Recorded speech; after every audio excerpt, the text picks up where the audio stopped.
Todos sejam bem-vindos aí. Vamos começar mais um estudo de Shemot e o último, né? Graças a Deus a gente está terminando mais um livro, né? O final de Shemot, terminando Êxodo finalmente. Foi longo, né? Que a gente basicamente não teve uma Mehubarot, nenhuma delas foi Mehubarot. E vamos tentar manter o ritmo pros próximos livros, né? Que agora vai começar a Vaikra, depois Bamidbar, né? A gente não vai, eu sempre gosto de falar, né, que a gente tem duas opções quando termina Shemot, né? Não oficiais, tá? Depois não vamos falar assim, não, eu tô lendo Bamidbar porque eu quis, né? Não é isso.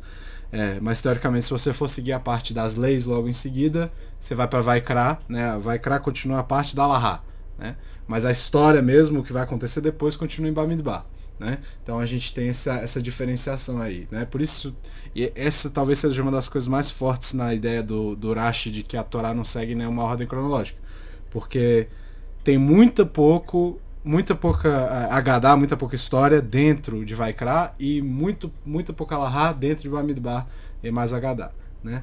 E tanto que acho que ano passado, ou ano retrasado, agora já não me lembro mais, a gente falou que é importante ver quando Bamidbar decide falar de Alahá e quando Vaikra decide contar a história, né? Acho que a gente falou da história dos filhos de Aharon, né? Quando eles, de Haremot, no ano passado, se eu não me engano, né? Mas como eu tô pra tudo quanto é lado ultimamente, acaba perdendo isso. Mas enfim, final de Shemot, para Chapecudê, normalmente, que eu falei semana passada, é junto com o Vayakel, né?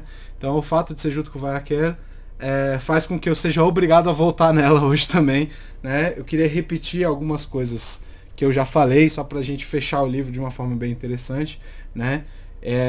E puxar um pouco de Vayakel para não deixar ela para trás também. Quem não viu a Parashá de semana passada, para mim foi um estudo que valeu muito a pena, assim. Quem não viu vai dar uma olhada lá, que tá gravado no YouTube, né? Então, a gente falou no começo, se eu não me engano, lá na Parashá Shemot, a gente falou sobre a ideia do livro receber um outro nome por parte de alguns sábios, né? Alguns outros sábios chamam, principalmente o Nachmanides, usa o termo Sefer HaGeulah, né? O livro da redenção. E a gente já discutiu isso antes, então eu vou tentar ser breve aqui, mas é porque eu realmente queria puxar essa ideia pra gente finalizar o livro bem. Se é o livro da redenção, ele tinha que ter terminado na saída do Egito, sim ou não? Não, foi isso que a gente discutiu. Porque não é o caso, já que a gente sai do Egito mais ou menos e ainda faltam um pouco mais de 20 capítulos para terminar o livro, né? O Rambam estava errado? Não é isso. Ele conclui que a redenção do povo ali depende de 3 partes: saída do Egito, recebimento da Torá e agora finalizando com a construção do Mishkan, né, do tabernáculo. E aí a gente tem um verso que contém essa ideia. A gente também já leu esse verso, mas eu botei ele de qualquer jeito. Número 1, Shemot 3:12.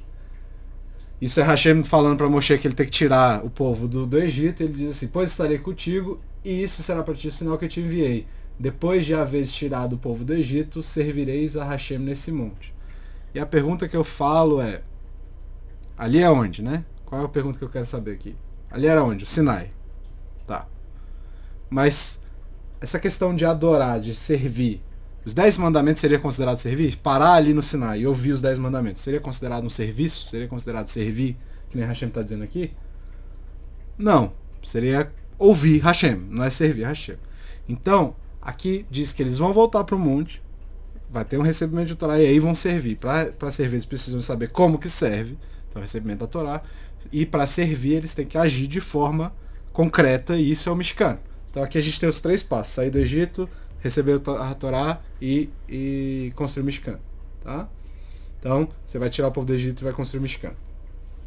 E aí a gente falou que o conceito de construir uma casa de Hashem também, eu estou passando meio batido por todas as parashot, né? Só pra gente, de novo. A ideia de construir uma casa para Hashem parecia absurda. Não faz sentido. Hashem não é sem teto, não precisa de uma casa para morar, né? E aí o próprio Ramban, ele acaba explicando que isso está diretamente conectado com a presença divina que aparece no Sinai, com aquela experiência de revelação nacional pelo qual o povo passou, né? Pela qual o povo passou. Assim, pro Ramban, o Mishkan é a institucionalização, é a fixação daquela experiência que eles tiveram no Sinai, né, da revelação. E o começo do livro trata de revelação individual, que foi isso que a gente leu agora, o número 1. Moshe teve uma revelação individual. Depois passa para a revelação do povo, e aí a solidificação dessa revelação, né? E aí é importante dizer isso também, né? Como é que é a palavra para arbusto em hebraico? É sne. Sne, Sinai. Mesma raiz, ou seja, aquele lugar é o mesmo lugar que eles depois vão encontrar, né? Então, seria o mesmo local. A experiência individual de Moshe no Sne transforma-se numa experiência nacional no Sinai. E essa experiência vira um local, vira uma instituição, que é o Mishkan. Beleza. Resumo feito. Vamos voltar lá para o começo de Vayakhel que a gente falou semana passada. O que é que aconteceu quando Moshe desce do Sinai? Essa foi a pergunta principal que eu fiz. O que é que acontece quando Moshe desce? Moshe vê uma festa. Ele fala assim, não. E o Roxo até fala, tem uma festa, né, acontecendo, não, tem uma guerra acontecendo. Moshe fala, isso não é som de guerra, isso é som de festa. Aí ele vê, quebra as tábuas, né, e aí ele passa existe todo um processo com o bezerro de ouro ali, ele é obrigado a subir de novo e trazer novas tábuas. O que acontece da segunda vez? Quando ele desce de novo, o que é? Yom Kippur. Tá? E aí é o dia que o povo, vamos dizer assim, recebe a Torá de novo. Então Hashem quis dar a Torá no Sinai, falando com o povo. Essa foi a primeira ação. Hashem fala com o povo. O povo fala, não. Tá muito assustador, a gente vai morrer. Não, vai você lá buscar e traz pra gente. Beleza. O povo se esconde, Hashem muda a tática. Moshe sobe para trazer as tábuas.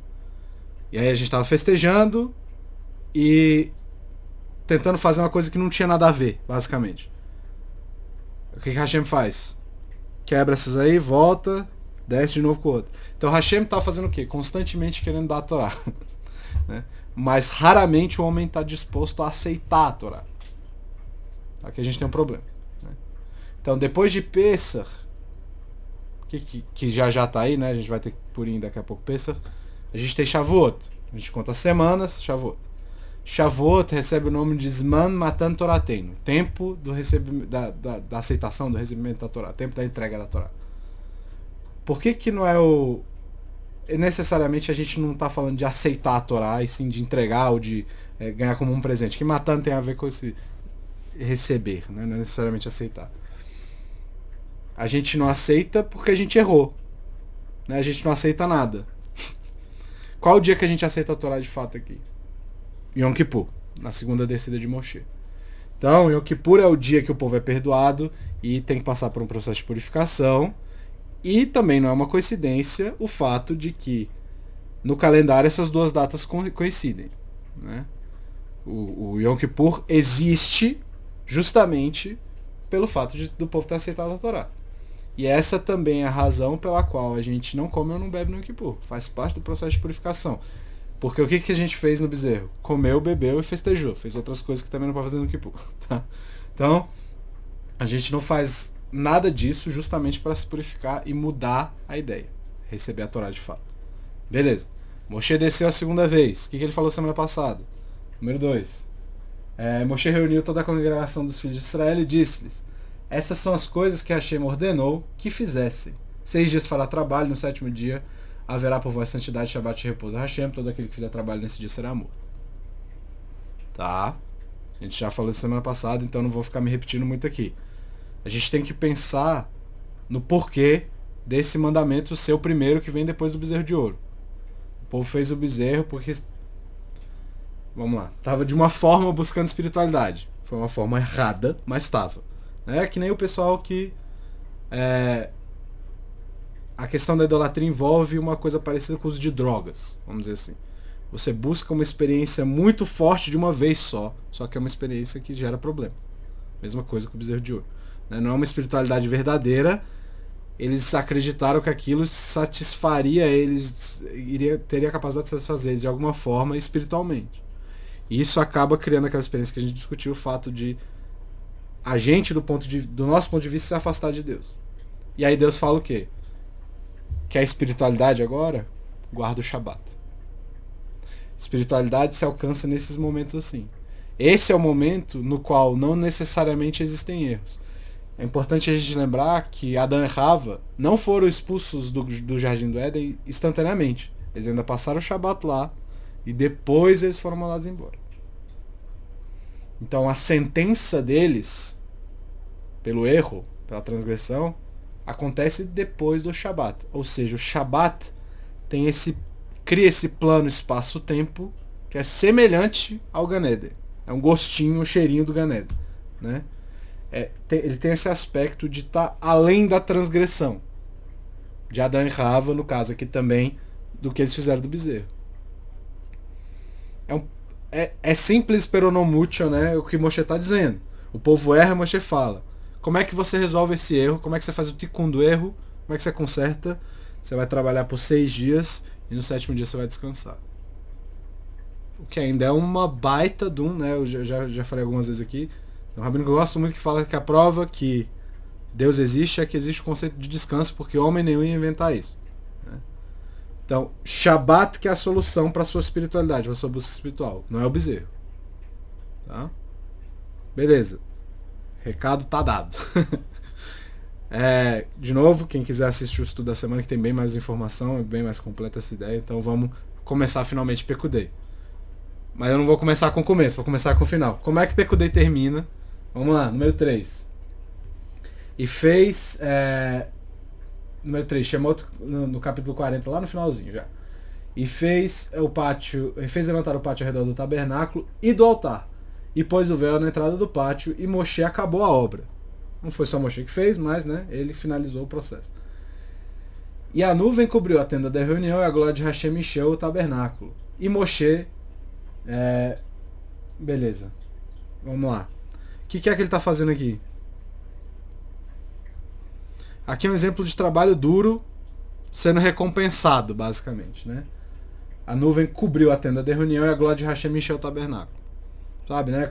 Que nem aquele negócio assim, você vai dar um presente para alguém, a pessoa fica super feliz, né? Aquela expectativa que você tem quando você dá um presente. Aqui tem sucesso. E esse sucesso ele é visível fisicamente, todo mundo percebeu, né? Que hoje não é uma constante dos trabalhos espirituais, né? Porque é um pouco mais complicado de você enxergar uma evolução espiritual. O professor passa muito por essa dificuldade, né? Por exemplo, porque você passa um tempo trabalhando com pessoas, só que você às vezes não enxerga a evolução daquelas pessoas. Então muitas vezes os professores podem acabar se pegando e invejando pessoas que trabalham manualmente. Porque no final do dia, o cara que pinta parede tem uma parede pintada para falar que pintou uma parede. A pessoa que faz trabalhos que não são necessariamente físicos, não são manuais, muitas vezes não veem o trabalho no final do dia. Aqui é um trabalho espiritual e físico que se revela também dessa forma, né? De novo, os trabalhos espirituais são muito parecidos com essa ideia do professor. Muitas vezes a pessoa sequer percebe a mudança. Normalmente é uma pessoa que não tiver há muito tempo que percebe. Porque as pessoas que estão perto de você veem o processo inteiro, mas não percebem a mudança também. Então, muitas vezes as pessoas mais próximas de nós não conseguem enxergar mudança nenhuma. Isso às vezes é problema. Porque você trabalhou duro e a pessoa não consegue reconhecer. Mas você também não está trabalhando para reconhecer. Enfim, de qualquer forma. Você que tem que reconhecer. Na academia, né, quando você vai malhar, a frase mais batida que tem, sempre tem um cara com no pain, no gain, né? Sem dor, você não ganha nada, você não cresce. Né? Isso é real, talvez seja até mais real, verdadeiro, pro crescimento espiritual. Né? Existe sim uma dor associada ao crescimento espiritual e muitas vezes o crescimento é lento. A mudança é lenta. E toda vez que você vai trabalhar isso, existe um trauma. Não um trauma de que você nunca vai esquecer. Mas um trauma de uma dor. Né? E Moshe e o time Mishkan, vamos dizer assim, trabalhou duro para construir o Mishkan e no final acontece isso. Acontece isso de que vem uma nuvem cobriu a tenda da reunião e a glória de Hashem encheu o tabernáculo. Tá. quando a glória de Hashem enche o local ali, alguém acha que Moshe ficou assim, não era só isso, né? Não, ele ficou, né? Provavelmente ele ficou muito bem, todo mundo se sentiu super bem. Por quê? Porque tem um lugar que é parecido. Isso remete a uma situação que já aconteceu. Onde? Número 4. Shemot 19:16. No terceiro dia, ao raiar da manhã, houve trovões e relâmpagos, e a nuvem pesada estava sobre o monte, e o som do shofar muito forte. Mas é uma coisa parecida com Sinai, antes do recebimento da Torá. Né?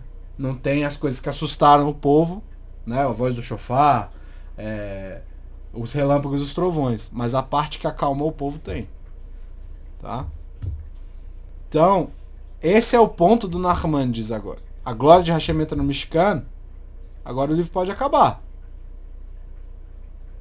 Agora Shemot pode acabar, porque já cumpriu os 3 passos. Já saíram do Egito, já receberam a Torá e já construíram o Mishkan. Como é que continua lá no 3?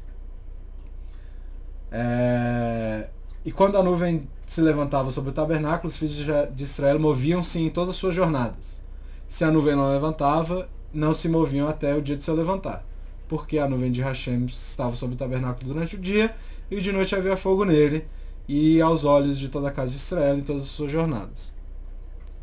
E aí é uma coisa que é boa, né? Porque quantas vezes a gente já não passou por esse dilema aqui, né? Será que é hora de eu mudar o que eu tenho que fazer? Será que é hora de eu mudar o que eu estou fazendo, fazer uma coisa diferente? Se tivesse uma nuvem dizendo assim, levanta, aí você vai e muda a coisa. Se ela fica parada, você continua fazendo o que você está fazendo. Ia ser mais fácil, ia ser mais moleza, né? Mas eles sabem mudar a situação porque Hashem está ditando a história, né? Eu não vou continuar o que eu estou fazendo agora porque a nuvem levantou e está na hora de ir embora. Está na hora de fazer outra coisa. Né? Seria muito mais fácil se a gente tivesse a nuvem ainda, né? Mas não tem, infelizmente. Quem estava prestando atenção percebeu que eu pulei um verso aí e foi de propósito, tá? Não foi sem querer. Lá no meio, está escrito assim, e Moshe não pôde entrar na tenda da reunião, porque a nuvem pousara sobre a tenda, e a glória de Hashem encheu o tabernáculo. Moshe não podia entrar, e a expressão é aqui, Shachan alav Hanan. Shachan vem da palavra Shekhinah, né?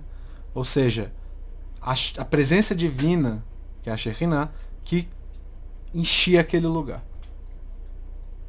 A Shekhinah estava ocupando espaço e não tinha como Moshe entrar ali. Então está tudo quase pronto. A união entre o povo e Hashem está quase pronta. E agora, quem vai dar os retoques finais é Hashem, com a presença divina. Tá? Então muitas vezes, e eu já falei isso aqui algumas vezes, a gente vai lendo as coisas e quem leu essas parashot foi percebendo que tem muita repetição. Tá muito repetitivo, essas parashot são duras de ler e tudo mais. E aí é sempre interessante se perguntar, primeiro, por que você está lendo? Segundo, por que está repetindo? Por que está repetindo? Por que falou assim, você vai construir um Mishkan assim, assim, assado, vai fazer aquilo, aquilo, outro. E aí quando começa a construir o Mishkan, faz assim, assim, assado, faz aquilo, aquilo, outro. Repete exatamente a mesma coisa. Por quê? Qual é a lógica de repetir essas coisas? Né? Hashem pede para construir. Beleza. Entre o pedir para construir e a construção tem um problema. Tem um perhaps, né? Tem o bezerro de ouro. O que Hashem faz? Perdoa o povo. Isso faz com que o que aconteça? Faz com que, uma vez que o povo é perdoado, a relação pode continuar acontecendo. Né? Só que a gente sempre fala, né? Quando acontece uma bobagem entre num relacionamento, um tem que perdoar o outro, nunca meio que volta a ser a mesma coisa. Né? Sempre fica um pé atrás. Só que aqui não é o que acontece, porque Hashem perdoa de fato. Então, a situação é retomada exatamente da mesma forma que antes. Do mesmo jeito que foi descrito como é que você ia fazer, eles fizeram. Então a relação voltou a ser exatamente o que era antes da perspectiva de Hashem. As coisas realmente retomam ao que eram antes do bezerro. E aí a gente percebe que o perdão veio de fato. Por isso que o pessoal fala, às vezes é muito mais fácil você passar o que por inteiro pedindo perdão para Hashem e ser perdoado, mas quando você fez uma bobagem com o outro, você tem que pedir perdão pro outro, e ele que vai te perdoar, não é Deus. Né? Então, é exatamente isso que acontece. E aí, considerando isso tudo isso que a gente já falou agora, eu pergunto, alguém já leu a passagem da construção do primeiro templo? Ironicamente, né? Claro que não, mas coincidentemente é a Haftarah da semana. Eu sempre gosto, penso em falar da Haftarah, hoje eu vou falar um pouquinho. Número 5, Haftarah da semana, construção do primeiro templo. Melachim Malef, no capítulo 8. Tendo os sacerdotes saindo do lugar santo, eles terminaram de colocar aqui os itens que estão dentro do Mishkan. Ou, aqui no caso do templo, né, do Beit HaMikdash. Então eles terminam de colocar tudo. Aí os sacerdotes saem, uma nuvem encheu a casa de Hashem. De modo que os sacerdotes não podiam permanecer ali para ministrar. Qualquer semelhança é mera coincidência, né? Por causa da nuvem, porque a glória de Hashem encheu a casa de Hashem. É a mesma coisa. É a mesma coisa. Exatamente a mesma coisa que aconteceu na nossa paraxá aqui. Tudo está pronto e tudo está novo. A glória de Hashem desce e preenche o ambiente. Ao ponto de que ninguém pode entrar lá. E de novo, como é que esse povo se sentiu nesse momento? O povo deve ter ficado doido, né? A glória preenche o ambiente. Não era só uma estrutura bonita. Depois de todos esses anos de luta para construir o templo.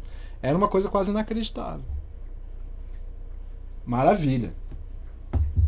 E o segundo templo? Como é que foi? Né?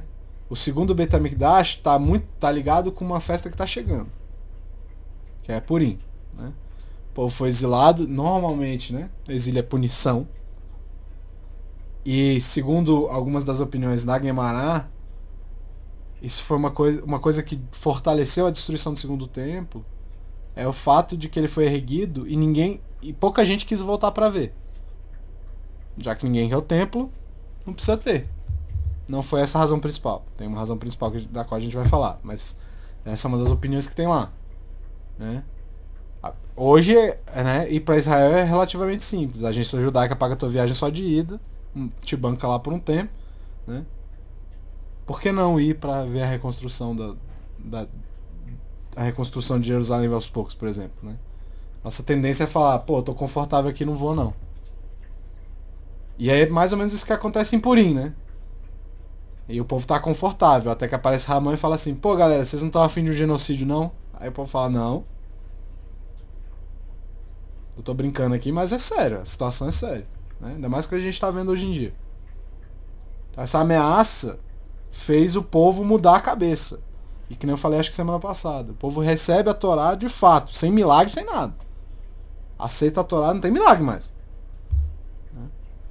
Então eles decidem reconstruir o templo mais ou menos um pouco depois disso aí. Só que esse segundo templo, ele não tem toda a pompa do primeiro, não tem toda a pompa e circunstância, não tem tanto dinheiro, não tem tanto ouro, não era tão grandioso. As pessoas que voltaram para Israel não foram as pessoas que tinham os maiores posses. Então faltaram algumas coisas. Algumas coisas foram perdidas no meio do caminho.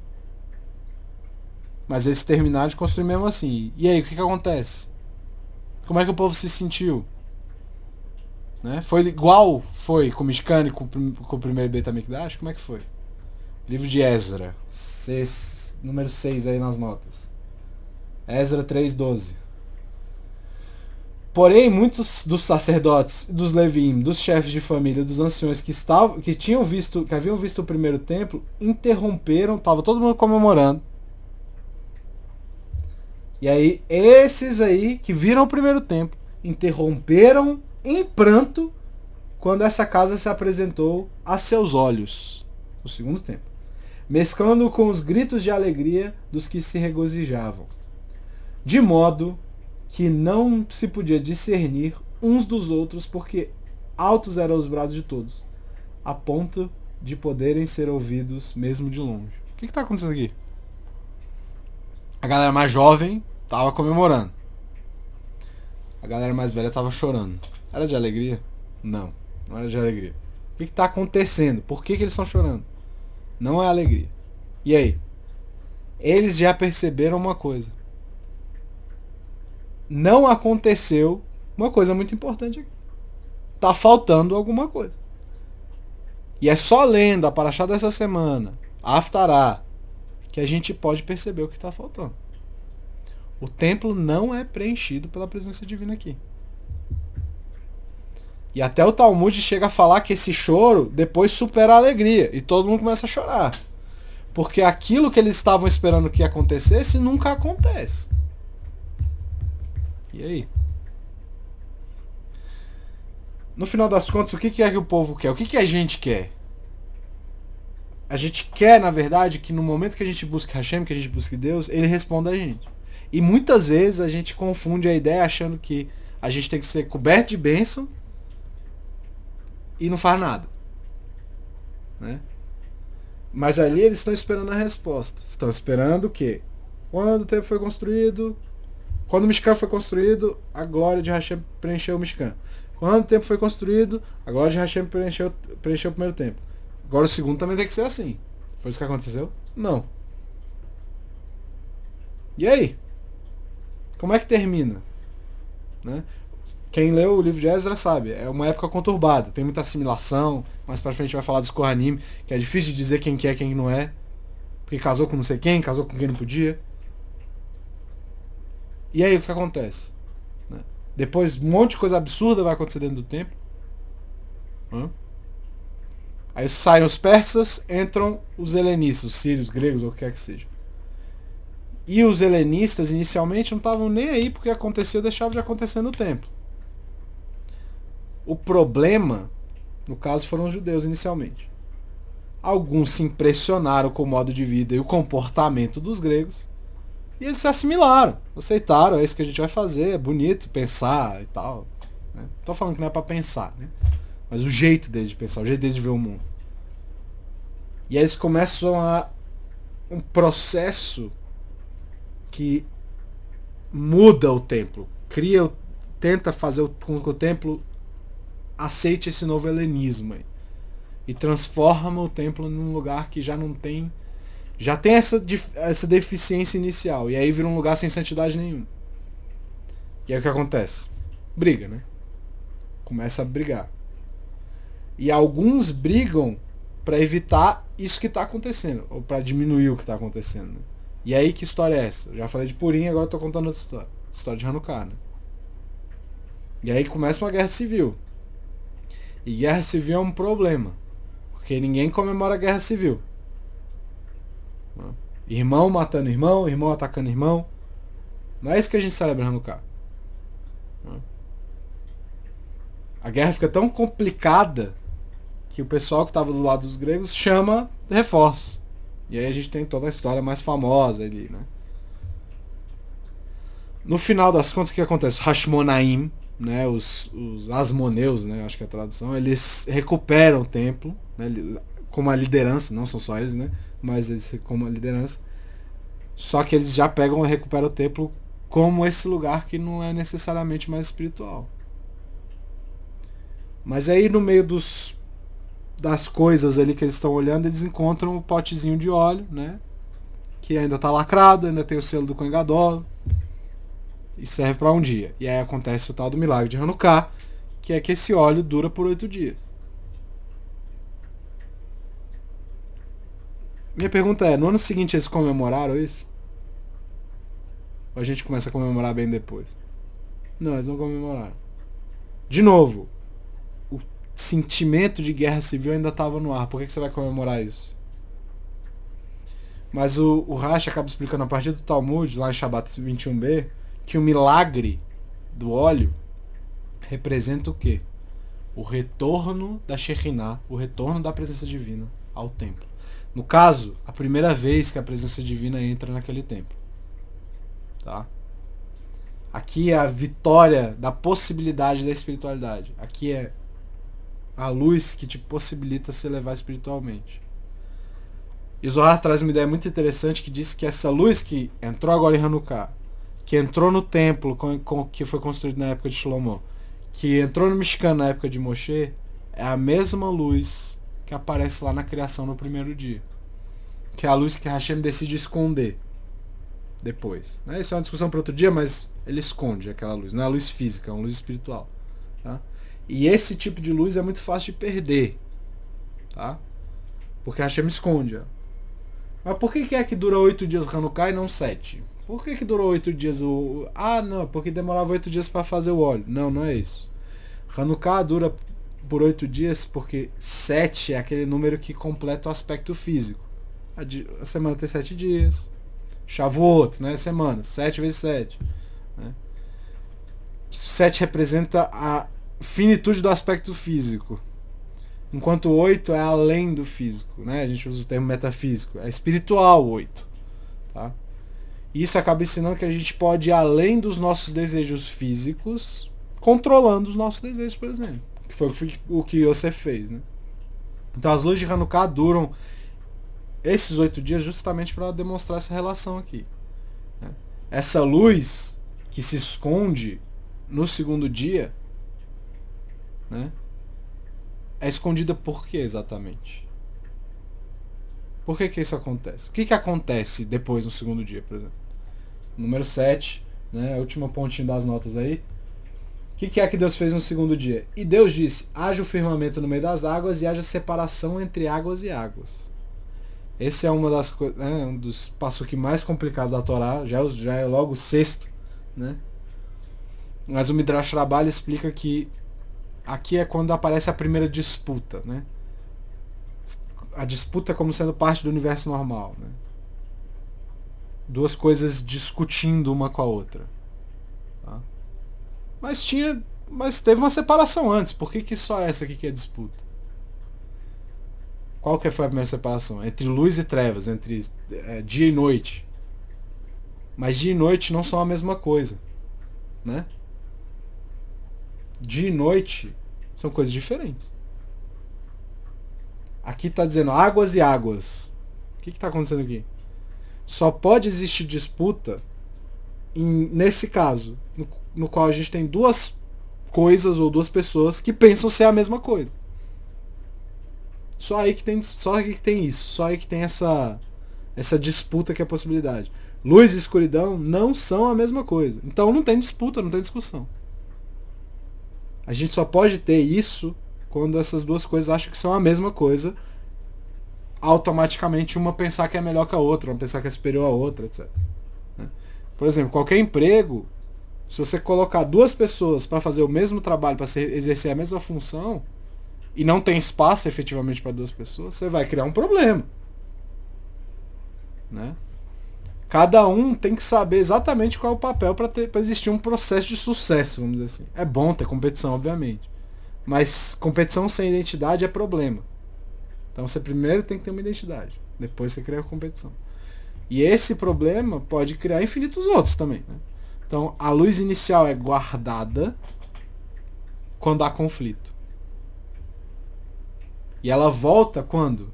Nessas situações. Mishkan, primeiro templo, milagre de Hanukkah. Tá? Hanukkah, de novo, carrega essa ideia, e aí alguns comentários chegam a falar isso. O fato de que existir a possibilidade de uma guerra civil faz com que a luz se recolha e não entre no segundo templo. Ah, mas foi muito depois, não importa. Só quando há a união de novo, resolve-se o problema, e aí a luz tem a possibilidade de voltar. Uma vez que o conflito está resolvido, a luz aparece e dura por 8 dias. Essa luz espiritual reaparece. Qual que é a mitzvah de Hanukkah? A mitzvah de Hanukkah é Nerish Uveto, né? Cada um acende as suas velas na sua casa. Né? Isso aqui é Shabbat também 21b. Mas não tinha que ser no templo? Ou na sinagoga, né? Agora. Por que em casa? Primeiro, tá todo mundo fazendo a mesma coisa, teoricamente, né? Isso aqui tá ensinando a gente isso. A única possibilidade de trazer essa luz de volta é com a união. Todo mundo faz a mesma coisa na sua casa, mas aqui representa a união da própria casa. A casa tem todo esse aspecto de templo, assim como o ser humano, a gente já discutiu isso também. O que impede a volta da luz é esse descompasso, no caso que virou uma guerra, entre irmão e irmão. Uma casa com uma identidade espiritual permite com que a primeira luz volte ao mundo.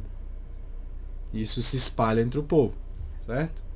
Então o templo, esse segundo templo, ele acaba destruído. Eu falei, porque o povo não foi... Esse é um dos motivos menores. O motivo grande é o que o Hafetz Haim discute. Sinat Hinam. Sinat Hinam é um problema muito grande. Sinat Hinam é o ódio gratuito. O ódio gratuito é a volta da rixa, a volta da separação, a volta da discussão. E esse ódio destrói o segundo templo. E mantém ele destruído. Porque se bobear, a gente está mais separado hoje do que estava antes. A proposta de união acabou. E a volta da luz não é possível mais. Não existe nenhuma possibilidade do templo existir nesse contexto. Tá? No final da Parashá, a gente tem o que aqui? A gente tem a abertura do relacionamento, que representa Moshe em pé no Sinai, diante do Siné, né, diante do arbusto. Que representa Hashem falando com o povo depois no Sinai. Que representa a presença divina entrando no templo. No primeiro, depois voltando no segundo e Bezat Hashem no terceiro. Né? É uma coisa muito importante que a gente devia querer para as nossas vidas. Né? Se a gente pudesse experimentar uma pequena porção, como é que seria? A gente já tem essa possibilidade. Toda semana a gente tem uma chance, lá no Shabat. Né? Tanto que a Gemara sai de onde ela está para falar assim, se todo o povo judeu, todo mundo, cumprisse um Shabat só, todo mundo junto, acabava a brincadeira, era messiânica, de uma vez. Porque todo mundo tá junto de novo, aí a luz pode voltar. Né? Foi o que eu falei mais ou menos semana passada. Então, como é que a gente permite que isso faça parte das nossas vidas? Né? Criar essa relação entre a presença divina e os nossos comportamentos, porque a Shekhinah só pode vir a partir dos nossos comportamentos. É uma coisa que a gente tem sim a capacidade de trazer de volta para o mundo. Né? E assim o livro pode terminar. Sefer HaGeulah, tá dando a dica. Livro da redenção, como é que você faz a redenção? Primeiro você precisa de alguma revelação individual. Depois você sai do teu lugar estreito, Misraim. E aí você constrói a possibilidade de receber a presença divina. Né? Na casa você recebe a presença divina e depois constrói a possibilidade de manter aquilo por perto. Né? O mandamento está aqui na nossa cara. É esse o processo. O mandamento é esse. Viva de acordo com essa ideia. E agora, o que você vai fazer? Né? Então, Hazak, Benito Hazek. Força para todo mundo. Muito bom ter terminado mais um livro. E semana que vem a gente continua com Vaikra, se Deus quiser. Boa noite, pessoal.